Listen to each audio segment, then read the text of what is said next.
should be getting the green flag, and we should finish the 12th annual Daytona 500 with a mighty roar, and the race is on.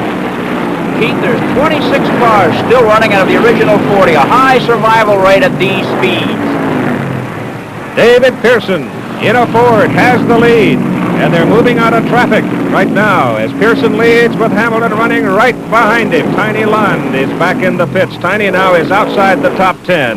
The last 100 miles have been troublesome for him, but here are the two cars to watch. Number 17 is Pearson, number 40 is Hamilton. Hamilton is closing on the straight, closing steadily. He's taking the low groove going into the turn.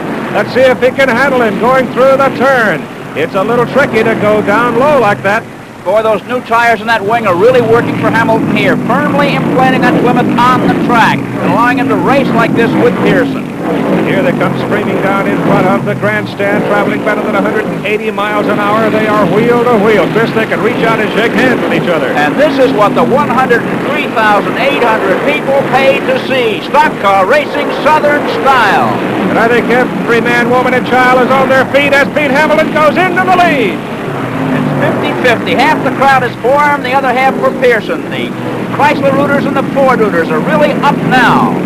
And we'll run the clock and see just exactly how fast Pete Hamilton is flying around the track. And I'll tell you that David Pearson is right there behind him.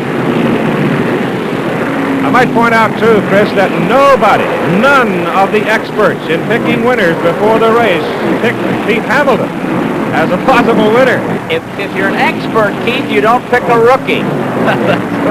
We wonder now whether Pearson lying second is by design. They say that the best place to be on the last lap is in second place, so you can employ the slingshot. 48.3 seconds, that's 186.335 miles an hour, and that is really moving this late in a 500-mile race. Really an incredible performance by the equipment and the man. The close finishes are tradition here at Daytona. Now Pearson tries on the outside, or tries to find room at any rate. It isn't over yet. I'll tell you, this Pete Hamilton hasn't been on the NASCAR Grand National Circuit very many times. His best performance last year was a 5th in Atlanta, but he looks like he knows exactly what he is doing, and he leads right now. David Pearson still very close. All eyes are on these two drivers. Pearson, 3 times a champion, an All-Pro, and Hamilton in his very first factory ride.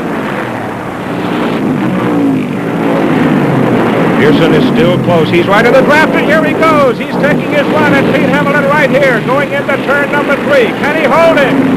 He went in very low there. Boy, oh boy, they're really at it now. Oh, look out!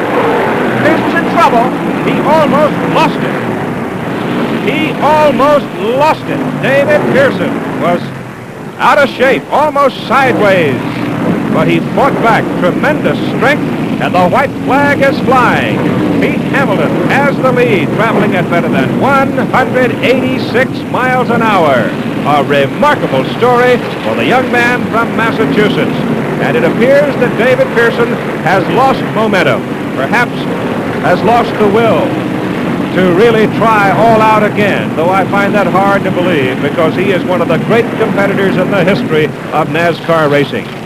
We are watching 2 great competitors right here. Pete Hamilton in the petty blue Plymouth Superbird, leading and heading for the checkered flag, and David Pearson running right behind him, closing in to second place, and he'll hold that position, no question about it. And Pete Hamilton has won his first major NASCAR victory, the Daytona 500. David Pearson is second in a Ford, and Bobby Allison third in a Dodge, and we'll go to victory lane in just a moment. Congratulations, a fine drive. Thank you, A little bit of strategy at the end with the tires, I'm sure, helped, didn't it? Well, it really did. You know, Richard said, come back in and get left side tires, and I just figured that was the way to go, and boy, he knew what he was talking about, I'll tell you that.